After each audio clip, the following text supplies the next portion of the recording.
Direction l'Algérie à présent, c'est un président de plus en plus isolé. À la veille d'un 5e vendredi de contestation, des fissures apparaissent au sein du FLN, parti historiquement acquis Abdelaziz Bouteflika. On retrouve notre correspondant à Alger, Khaled Drareni. Bonsoir. Les soutiens d'Abdelaziz Bouteflika lâchent les uns après les autres. Cette sortie du FLN marque-t-elle un tournant, Khaled ?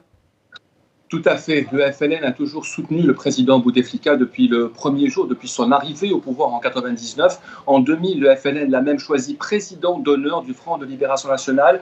C'est le parti qui forme l'axe principal de l'alliance présidentielle, un soutien sans faille au chef de l'État, un soutien qui commence à vaciller depuis la dernière déclaration du secrétaire général ou de celui qui est chargé de la coordination, Mouad Bouchareb, qui a dit que le FLN soutenait donc le mouvement populaire entamé le 22 février. Ce n'est pas le seul. D'autres partis aussi de la majorité présidentielle ont montré leur soutien au mouvement populaire sans pour autant abandonner le président. Mais ce soutien sonne effectivement comme un abandon.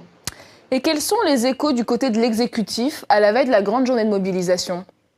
Très bonne question, parce qu'il n'y a aucun résultat maintenant de ces recherches. Vous savez que l'Algérie est sans gouvernement depuis 10 jours. Le nouveau Premier ministre a été nommé le 11 mars. Il devait former son gouvernement dimanche ou lundi au plus tard. Nous sommes jeudi, c'est le dernier jour de la semaine en Algérie et toujours pas de gouvernement, ce qui montre aujourd'hui que le nouveau Premier ministre bloque sur le choix de ses ministres. Beaucoup de gens ont refusé. C'est très mauvais signe à la veille d'une grande journée de mobilisation nationale, le 5e vendredi pour l'Algérie.